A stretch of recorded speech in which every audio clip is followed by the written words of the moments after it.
భారత సైన్యం దేశ సామాజిక ఐక్యతను బలోపేతం చేయడానికి అమూల్యమైన కృషి చేసిందని రక్షణ మంత్రి రాజ్నాథ్ సింగ్ అన్నారు. రాజస్థాన్లోని జైపూర్లో జరిగిన శౌర్య సంధ్య కార్యక్రమానికి ఆయన ముఖ్య అతిథిగా హాజరయ్యారు. ఈ సందర్భంగా ఆయన మాట్లాడుతూ ఇది కేవలం సైనిక దళం మాత్రమే కాదని జాతి నిర్మాణంలో ప్రధాన స్తంభమని అభిప్రాయపడ్డారు.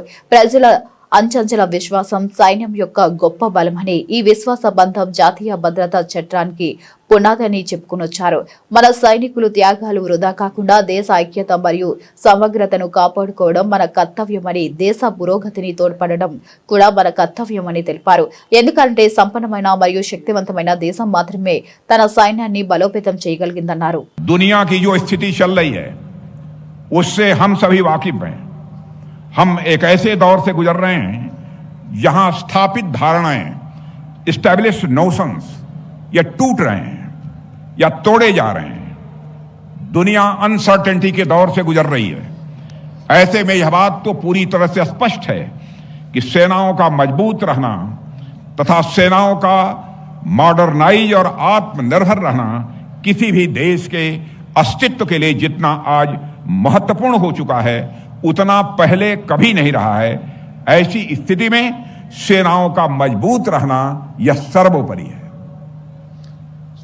दूसरी ओर जो इंटर सर्विसेज लिंकेजेज हैं उनको भी लगातार मजबूत करना होगा मेरे साथियों, क्योंकि जैसे युद्ध के डायमेंशंस का विस्तार हो रहा है उसे देखते हुए अब कुछ भी अप्रत्याशित, अनएक्सपेक्टेड नहीं रह गया है।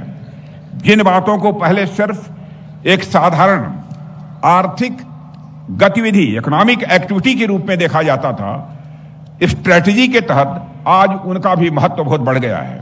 हमारी सेनाएं हमारी प्राइमरी स्ट्रेंथ हैं, हमारी प्राथमिक ताकत हैं। इसलिए आपका सबके साथ फॉरवर्ड लुकअप कोलैबोरेशन यह आवश्यक है। और साथियों, हमने सेनाओं में महिलाओं की भूमिका को बढ़ाने में भी कई सकारात्मक प्रयास किए हैं। पारंपरिक रूप से महिलाओं को सेनाओं में सपोर्ट आर्म्स के रूप में बहाल किया जाता रहा है पहले, लेकिन प्रधानमंत्री जी का यह विजन रहा है कि महिलाओं की भूमिका को बढ़ाया जाए। इसलिए धीरे धीरे हमने इस दिशा में कदम उठाया है। मैं समझता हूं कि राजस्थान वासियों के द्वारा इसका स्वागत किया जाना चाहिए। लेकिन जितनी तेज तालियां होनी चाहिए उतनी तेज तालियां नहीं हुई महिलाओं के नाम पर। नारी सम्मान यह राजस्थान की परंपरा रही है। इसलिए धीरे धीरे मेरे साथियों, धीरे धीरे हमने इस दिशा में भी कदम उठाए हैं। धीरे धीरे इस दिशा में भी हमने कदम उठाए हैं। आर्मी में हमने 60 सर्विस कमीशन से कमीशन्ड महिलाओं को परमानेंट कमीशन में कन्वर्ट करने का प्राविजन कर दिया है और जेंडर इक्वलिटी के एक बड़े मुद्दे को दूर किया है। नेशनल डिफेंस एकेडमी में ने एक महत्वपूर्ण कदम उठाते हुए 2021 में हमारी बेटियों के एडमिशन की भी शुरुआत कर दी है। यह हमारे लिए कोई आसान कदम नहीं था। कई प्रकार की ट्रेडिशनल और कल्चरल बाधाएं हमारे सामने थीं। यह बाधाएं आज भी हमारे समक्ष मौजूद हैं, परंतु हमारा प्रयास है कि हम लगातार इसी तरह महिलाओं को आर्म्ड फोर्सेज में ऐसे वातावरण प्रदान करें जिसमें उनको इक्वल अपॉर्चुनिटी मिले, यानी समान अवसर मिले।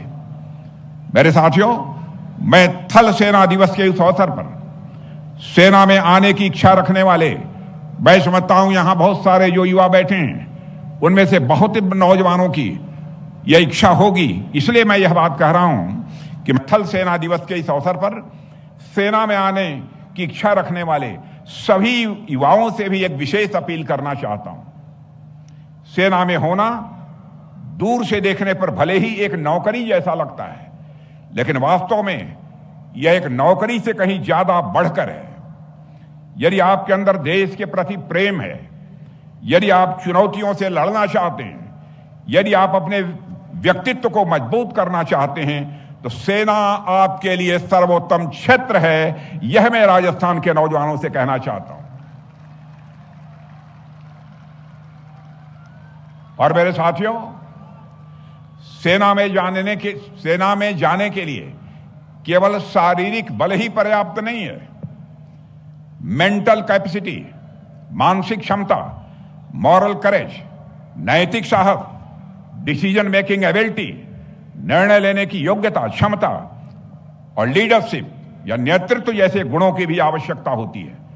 और इन सारी चीजों को मैं देखता हूं तो मैं कह सकता हूं कि राजस्थान के नौजवानों में यह सारी चीजें मुझे देखने को मिलती हैं।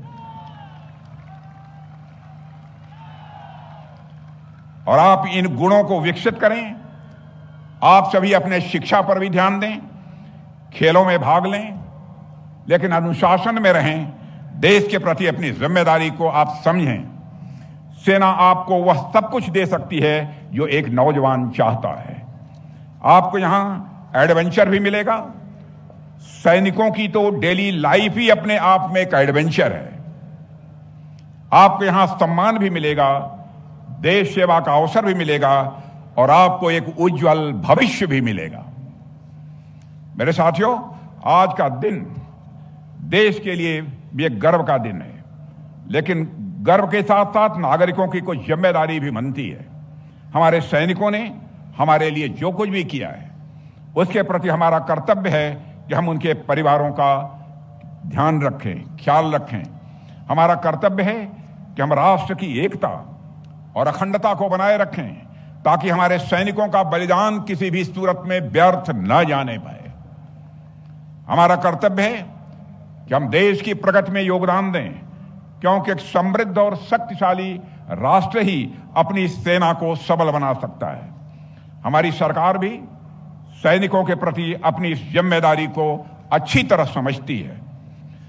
हमारे प्रधानमंत्री जी के नेतृत्व में हमने हमेशा राष्ट्रीय सुरक्षा और सेना की क्षमताओं को सशक्त बनाने पर ध्यान दिया है।